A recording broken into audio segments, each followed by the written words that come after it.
Mon invité dit Khalifa. Alors sans plus tarder dañuy daal di dalal suñu dernier invité di Niamby Sonko de Pastef ñu reveniraat léegi ci biir plateau bi.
Alors de retour sur le plateau sans plus tarder nag dañuy daal di jàll ci suñu dernière rubrique de cette journée bàyyi Seydina Omar mu dalal invité wo merci beaucoup Ramata comme ni nga ko waxee rek tey suñu invité di Niamby Sonko bokk ci li nga xam ne mooy magu Pastef monsieur Sonko ñu ngi lay nuyu bu baax a baax di la ziar bàyyi la nga nuyoo ak téléspectateur yu Walfnet. ñu ngi lay fay sëñ Omar Gueye. di leen nuyu yéen ñi nekk ci plateau bi di nuyu sénégalais ñuy seetaan alors c'est secrétaire général administratif bu magi Pastef pas bëri na ñuy wax magu mais magu mooy ki la magu na ma mais bu ñuy wax ci plurielu mag mooy magi ci wolof voilà moo tax ñuy wax magi Pastef xam naa ne ñii moom xamuñu ko man sama maam moo ma yar comprendre naa mais ramatu mi donc ragal naa ne li ngay wax nii moom pas après ñu jàngalaat ko bu baax a baax waxtaan bi dañ koy door rek li nga xam ne mooy actualité bi bokk na ci li nga xam ne mooy question d'actualité au gouvernement ñi gis que le premier ministre Ousmane Sonko suba war na dem fële ci assemblée nationale mais surprise bu ñu gis mooy les députés de l'opposition ak non inscrits ñoom nee nañ dañuy boycotter li nga xam ne mooy la venue du premier ministre Ousmane Sonko. waaw gis naa ñu koy wax peut-être que am nañu argumentaire pour boycott bi. xëj na ñoo ci mën a tontu. mais pour man bu fekkee nekk nga député. am na yoo xamante ni wareef la. ci loi organique bu assemblée. dafa am yoo xamante ni assemblée daf ko war a seq ak gouvernement. te bokk na ci justement question d'actualité yooyu. donc jàpp naa ni bu fekkente ni assemblée dogal na te ñoom ñu bokk ci assemblée ñu woo leen ci question d'actualité war nañ fa mën a teew léegi nag li leen fay tere teew xaw ma lan la mais bon xëy na ñoom am nañ ci tontu. mais pour man buñ fa demul ak lu mën a xew li leen war mooy ñu teew fa. da nga jàpp ne actuellement représentation bi nga xam ne war nañ ko représenter peuple bi moom dañ ko nekk di daw. je pense parce que. kenn newul assemblée ngir bànneexu boppam dañ leen tuddee mooy assemblée mooy pencum ndaw réew mi donc buñ la yónnee ci mbir nga nangu ko dama yaakaar ni war nga ko matal te ba pare sa yónni bi dafa am nu mu demee yow yaa ne ñëwal nga yónni ma parce que bi ñuy dem élection da ngay dem laaj suffrage u askan bi mu nangul la ko bu fekkee dañ la ko imposer woon sax nga mën a wax ni liñ ma teg neexuma mais yow yaa dem laaj loolu te bi nga koy laaj xam nga ni nii ak nii lay doxee kon boo ñëwee ba foofu pour man amul lay. Ousmane Sonko da doon nekk assemblée moom kot ñu koy saaga mu am yu bari yu fa xew am na sax yeneen député yoo xam ne opposition la ñu nekkoon. ñu néew fa doole loolu ci lim mais terewul. gannaaw baatu askan bi moo leen fa bàyyi lu mu naqari lu mu metti dañ fa doon teew ngir mën a matal taxawaay boobu askan bi jël jox leen ko. ci demu Ousmane Sonko bi fële ci assemblée nationale ñeewal li nga xam ne mooy question yi lan lañ mën a xaar rek ci li nga xam ne mooy assemblée suba ñu waxtaanee ko. pour man am na ñaar yoo xam ne yu am solo la. benn bi mooy tolluwaayu réew mi ci wàllu koom-koom. fan la Sénégal toll ci lii nga xamante ni moom la ñu nekk di lijjanti bi ñu eggee bi Pastef eggee ci nguur gi ba léegi. en tout cas Bassirou Diomaye Diakhar Faye bi mu faloog tey. jafe-jafe yi ñu fi fekk. jubluwaay bi ñu nas ne fii la ñuy jaar ngir jubbanti réew mi walla en tout cas pour suqali ko mu am nag ak jéego yuñ ci teg ñu ngi ci jéego ndorteel bi. te jéego ndorteel boobu daanaka am na ay weer biñ ko fësale war nañ mën a xaar ci question suba yi question boobu nekk ci xolu waxtaan bi. beneen question bi war a nekk ci xolu waxtaan bi jàpp naa mooy li jëm ci wàllu reddition des comptes mooy maanaam gis nañu ni réew mi am na ñu ñenn ñi jëfee ak askanu affaire alalu askan bi ñu war a xam fan la loolu toll ci xëj na wàllu justice mais kiy toppee il faut pas que ñu koy fàtte kiy toppee nguur gi la. parce que ci action publique lañ nekk donc justice moom mooy enclencher des procédures par rapport à une action publique bu fekkente ni ay rapportu état bi dafa épingler ay nit mu war a li ci war a topp nekk procédure judiciaire état bi moo koy déclencher donc dama jàpp ni war nañu mën a laaj gouvernement bi fan la toll ci loolu gannaaw bi ñu fësalee rapport yu bëri jëm ci ay nit yu jël ci alalu réew mi donc beneen question d'actualité toujours par rapport à la justice mooy xëj na question bu jëm ci li fi xewoon ci ay crimes te ñëpp wax ci aussi fan lañ ci toll je pense que pour man ñetti question yooyu war na nekk ci xolu laaj yi ñuy laaj suba ci assemblée. Bon maintenant évidemment aussi actualité la ñu wax te actualité bi am na lu xew diggante Bassirou Diomaye Diakhar Faye ak Ousmane Sonko ci ay werante ci ay xëj na position yu wute xëj na loolu tamit jàpp naa ni mënuñu ko teg rek ne mbirum Ousmane ak Bassirou la yem ci parce que bu fekkee continuer na mën na am jeexital ci ñaar benn bi jiitu mooy jeexital politique boo xamante ne dina jural réew mi crise politique crise politique boobu bu demee ba cristallisé wu mën nañu jural beneen crise muy une crise institutionnelle donc dama jàpp ni kooku tamit question d'actualité la boo xamante ni mën nañu xaarandi ñu laaj leen ko wax nga ko sànq muy maintenant c'est pas une question au gouvernement mais c'est une question peut-être particulière à Ousmane Sonko. wax nga ko sànq muy divorce bi nga xam ne ñi ngi koy seetlu jamono ji entre le président Bassirou Diomaye Diakhar ak son premier ministre Ousmane Sonko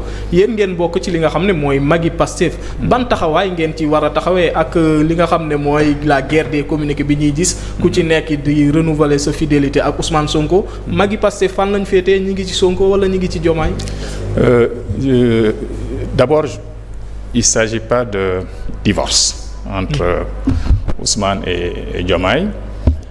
Il y a juste un malentendu très fort très sérieux ci li ma jàpp c'est un malentendu très très sérieux et il faut que ñu gaaw koo régler ci li ma jàpp voilà taxawaayu magi Pastef mooy trouver une solution à ce problème-là mais li jiitu mooy wax problème bi mooy lan te jàpp nañ ni problème bi fi muy toll nii ça relève de Bassirou Diomaye Diakhar Faye militant bu Pastef te ñu yëkkati ko ci rang président d'honneur u parti bi xam nga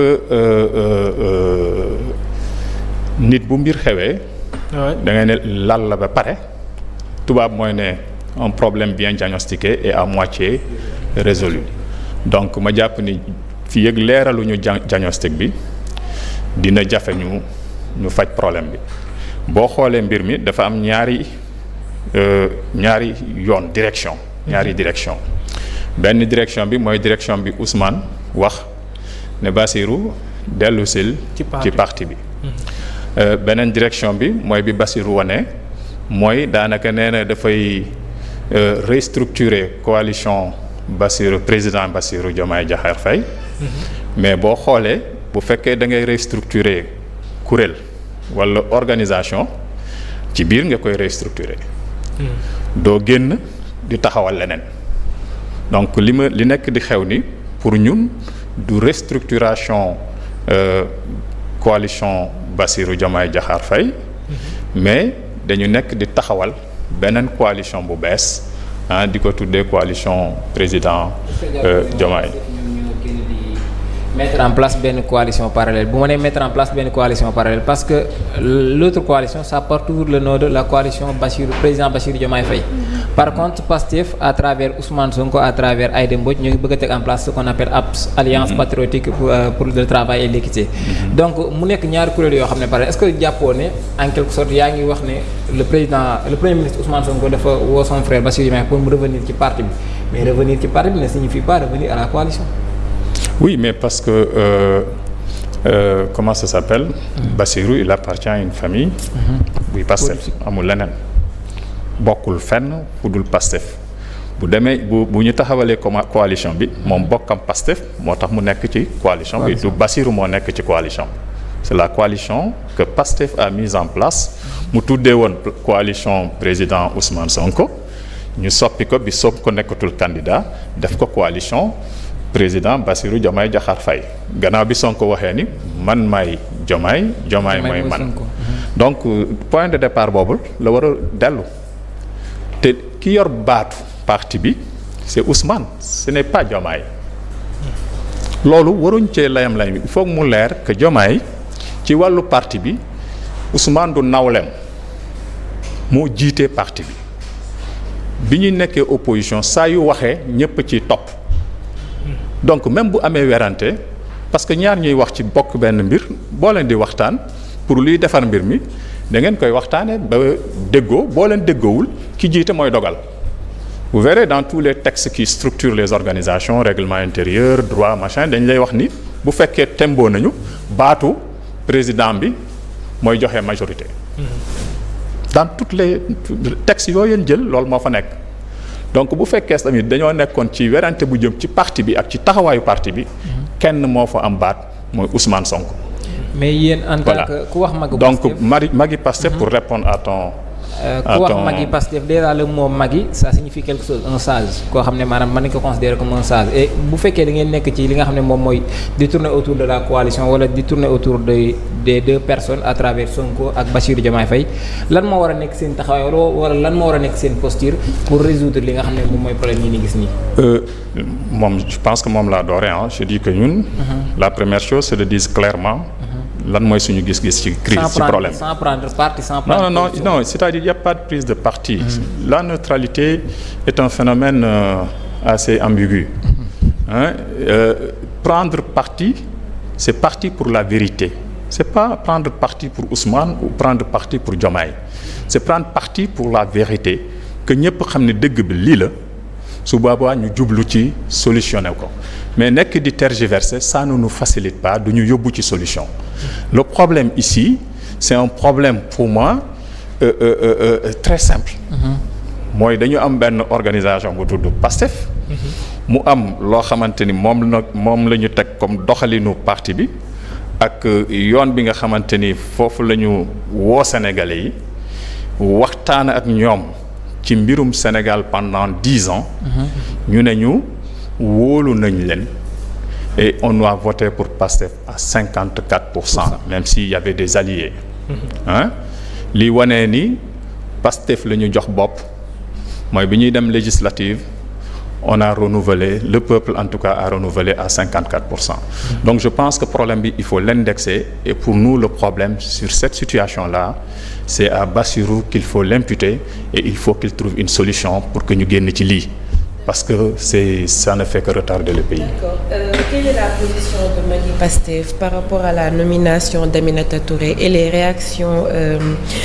réactions mitigées au sein de la coalition? Mais on a répondu parce que bi lettre lettre d'information boobu génnee moi je l'ai dit même dans nos plateaux parce que c'est vrai que man secrétaire général administratif bu magi Pastef la mais je suis commissaire scientifique du parti tamit dama bokk ci bureau exécutif bu MONCAP ci biir MONCAP dama fay jiite benn commission voilà le mouvement des cadres donc ci biir jour bi lettre bi feeñee man dama werante ne du lettre Bassirou mënu ko signer c'est pas possible parce que non seulement dafa amoon ay incohérences mais dama xamuloon ci ban taxawaay la Bassirou mënoon signer lettre boobu. absolument te bi mu ko signer ba pare dafa ne Bassirou Diomaye Faye loolu lañ ci binduñu Bassirou Diomaye Faye président de la coalition Bassirou Diomaye Faye jox benn titre c'est Bassirou Diomaye Faye pour moi c'est quand même un problème donc ma werante si gars yi wax ba tey nii gannaaw dëgguma Bassirou mu dëggal ko ne man maa signé lettre bi pour man lettre bi moom signé wu ko c'est vrai que conseil des ministres bi ci topp ñëw na wax ci je tiens à la coalition du président Diomaye mais je pense que ba tey pour man cette lettre est un problème mais bi ñu génnee lettre bi parti bi tontu na man ci tontu boobu laa jàpp mooy suñu position ñun mooy position kuréel yi ngànk parti bi yépp li xew mooy parti bi lii la dogal Ousmane Sonko moo jiite parti bi bépp kuréel bu nekk ci biir Pastef mu ngi tënku ci li nga xamante ni moom la Ousmane wax te ci lii ñëw tamit fu mu joxoñ dinañ ko waxtaanee parce que Ousmane saa yu génnee rek waxtaan nañu laata muy génn donc bu génnee tamit ñu xam ne foofu moo doon jubluwaay bi. lii nga xam ne moo fës ci li nga xam ne mooy langue politique bi nañ ko wax il ne faut pas se voiler la face. problème am na entre Diomaye ak Sonko sànq wax nga ko. ñi ngi gis ay pro Sonko ak ay pro Diomaye. ñu gis que ñi nga xam ne ñu ci mel ni ñoom Fadilou Keita. ku ci mujj génn di Ngagne Demba Touré moom nee na ñoom dañuy radicaliser wu te dàquñ benn yoon ñu demal élection seen bopp loolu Ayib Daffé moo ko wax. nee na dàqul benn yoon li nga xam ne mooy Pastef demal boppam ci li nga xam ne mooy élection te ñu gis ci geneen wàll gi Mimi Touré moom mi ngi ci li nga xam ne mooy la mobilisation moom tamit mi ngi andi ay nit. est-ce que donc ci élection yu ñuy jëm duñ dem ba li nga xam ne mooy Diomaye ci position bi mu nekk mu demal boppam Pastef demal boppam. ça dépend que de Diomaye c'est-à-dire Diomaye bu ko neexee mu demal boppam. mais yéen bañoo leen loolu. non ça ñun li ñuy def. te ñu war a continuer di ko def.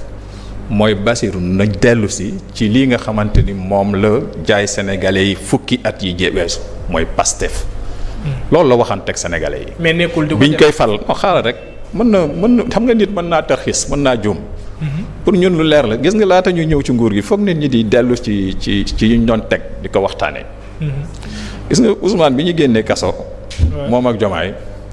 ce n'est pas gratuit ñu def conférence de presse boobu mu toog fàttali.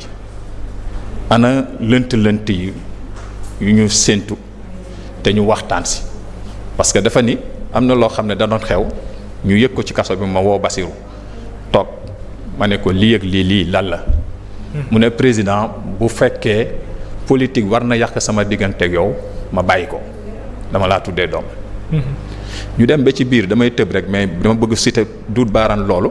ñëw ci meeting bi ñuy tëj Mbour.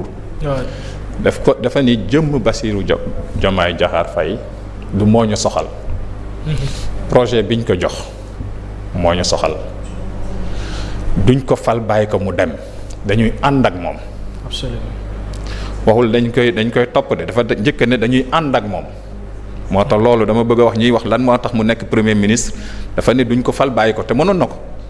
ne président la fal naa sama ndaw la sama rakk la maa ko ilif. du ma dem mu may ilif mais dafa nangu mu ilif ko nekk baay faalam gannaaw bi mu nekkee sëriñam dafa nangu nekk baay faalam ñëpp gis nañ ko kenn mënu cee werante donc mu ne dañuy ànd ak moom position premier ministre mooy ànd ak moom mu ne bu demee ba wàcc yoon dañuy xëcc nopp yi delloosi ko ci yoon mais waxul ni dañuy nangu suñu projet bàyyi ko mu dem wax nit da koy war a jàngat dafa ne dañ koy topp dañuy ànd ak moom di ko topp bu wàccee yoon ñu xëcc nopp yi delloosi ko ci yoon bi waxul ñu jël suñu projet bàyyi ko mu dem kon fi mu toll nii pour ñun Bassirou terxis na wàcc na yoon bi il faut que mu dellu ci yoon muy yoonu projet bi yoonu diggé yi nga xamante ni moom la ñu diggee 10 ans yi mujj et puis ñu jublu ci liggéey bi parce que ci jamono liggéey la ñu toll. wax nga ko sànq su wàccee yoon bi dañuy xëcc nopp yi mais est-ce que xëcc nopp président dina yomb d'autant plus que moo yor li nga xam ne mooy décret bi toog na ci siège boo xam ne.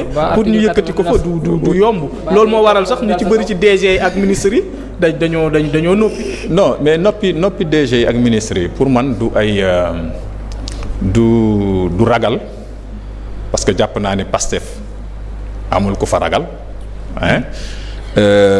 pour man. dañoo maandu di xaar fan la ñu jëm ak Ousmane. est-ce que waroon na leen ci jamono ji. non je mën naa leen ko nangul. mën naa leen nangul Ngagne ba tudd nga ko kenn na wax. nu mu tuddati. Ayib Daffé wax na keneen ak keneen wax na bon xëy na Ayib n'est pas du décret moo tegu ci kawam mais Waly Diouf Fadilou Keita.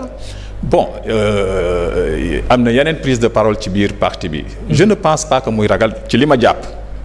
te jàppuma ni affaire u décret la parce que décret bi moom xëy na jamonoy Macky Sall ñeneen mënoon nañu am yeneen décret mais demuñu. mais ce que je veux qu'on note ici c'est que pour ñun cette crise là on va la dépasser. mais il faut ramener Bassirou à la raison. est-ce que nga yaakaar ne crise bi leen ko dépasser. te li ngay wax sànq président c'est-à-dire que dama bëgg am loolu tamit dama koy fàttali souvent. gis nga dañuy wax république. ak état. li utale république ak état mooy république mooy xeetu arsenal juridique bi organiser état. c'est-à-dire ñu ne ñun suñu état bi Sénégal la.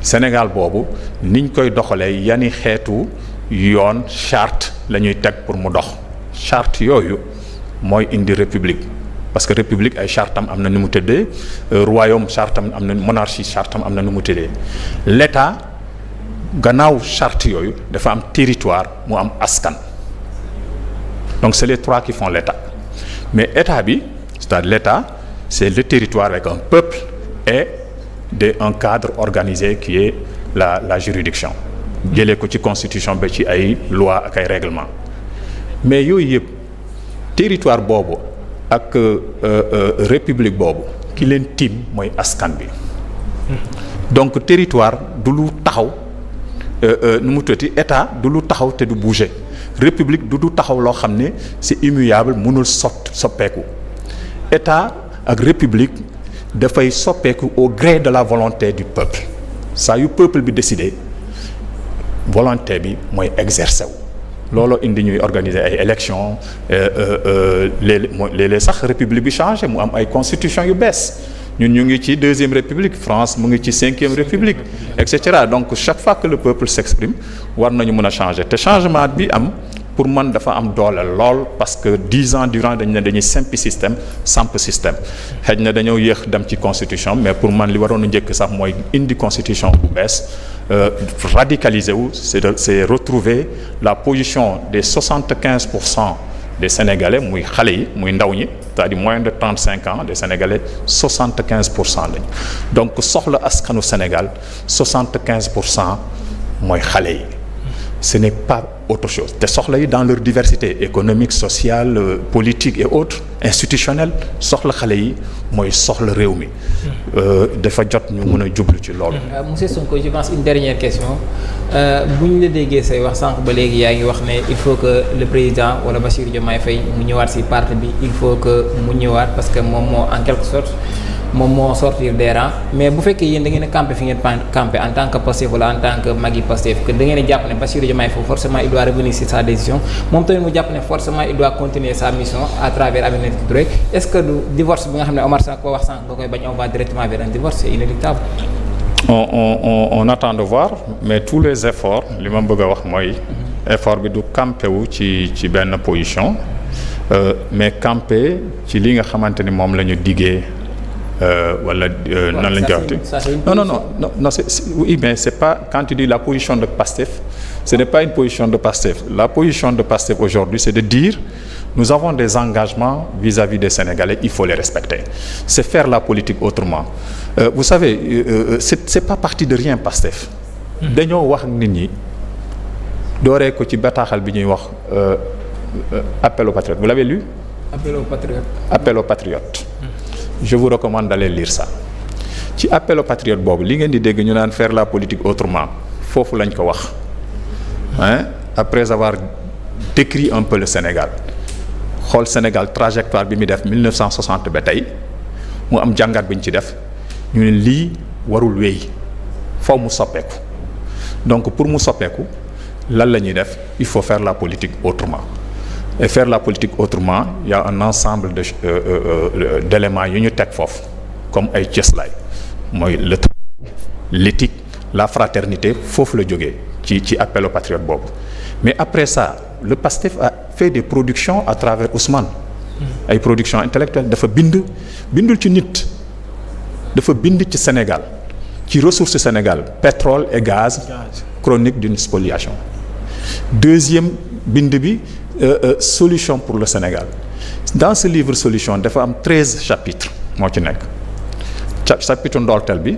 c'est l'avant-propos dafa ne pour un Sénégal décomplexé croire en nous ngir Sénégal bu xeebluwul boppam nañu gëm suñu bopp c'est encore une production intellectuelle qui ne parle pas des personnes mais qui parle du Sénégal naka lañ koy suqali troisième production bi c'est les territoires de développement naka la ñuy suqali diwaan yi ngànk Sénégal donc li PASTEF def ba di egg ci programme politique bi c'est de la production intellectuelle bu fekkee nit ñi dañoo bëgg a wax ci réew mi ak luy doxal réew mi nañu dellu ci loolu nañu def ay production intellectuelle yoo xamante ni dafay jublu ci analyser nan la ñuy saytoo suñu ay ressources naka la ñuy doxalee politique naka la ñuy war a def le développement de ce pays là ci ay fànn yu bari donc pour moi loolu la ñu waxoon sénégalais yi tey li ñuy défendre mooy gor ci wax ja li ñu waxoon du ñu bàyyi bu fekkee Bassirou Diomaye Diakhar Faye juum na di wàcc yoon bi dañ koy ne Bassirou Diomaye Diakhar Faye duñ la bàyyi fi nga jëm parce que fu mu jëm du dëgg.